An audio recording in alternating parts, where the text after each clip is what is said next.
السلام علیکم ورحمۃ اللہ وبرکاتہ۔ سوال کیا گیا کہ کیا سجدہ تلاوت بغیر وضو کے کیا جا سکتا ہے یا نہیں کیا جا سکتا؟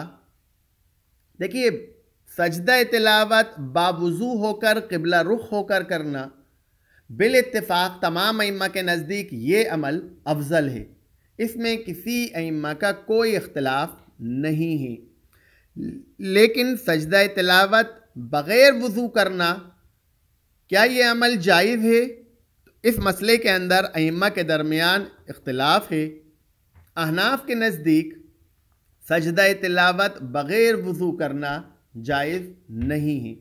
وہ کہتے ہیں کہ سجدہ تلاوت کے لیے آدمی کے لیے ضروری ہے کہ آدمی قبلہ رخ بھی ہو اور باوضو بھی ہو، لیکن احناف کے علاوہ دوسرے ائمہ، امام شافعی، سلفی ائمہ، ابن عمر وغیرہ کے نزدیک سجدہ تلاوت بغیر وضو کرنے کی اجازت ہے، جائز ہے۔ وہ کہتے ہیں کہ اس میں کوئی حرج نہیں ہے۔ اس سلسلے میں ہمیں ایک حدیث ملتی ہے، ابن عباس رضی اللہ عنہ سے روایت ہے کہ رسول اللہ صلی اللہ علیہ وسلم نے سورہ نجم کی تلاوت کے وقت سجدہ کیا تو مسلمانوں، مشرکوں اور جن اور انس سب نے آپ کے ساتھ، اللہ کے رسول صلی اللہ علیہ وسلم کے ساتھ سجدہ کیا۔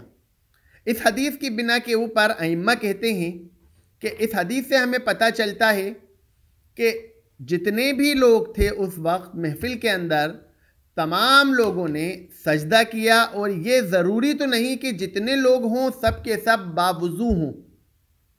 اور اللہ کے رسول صلی اللہ علیہ وسلم کے سامنے یہ عمل ہوا۔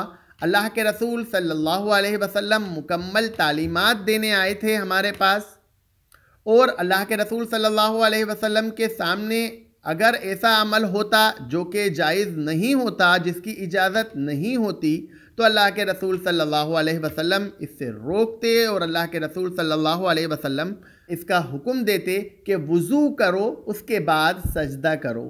لیکن اللہ کے رسول صلی اللہ علیہ وسلم سے ایسی کوئی حدیث، کوئی دلیل ہمیں نہیں ملتی۔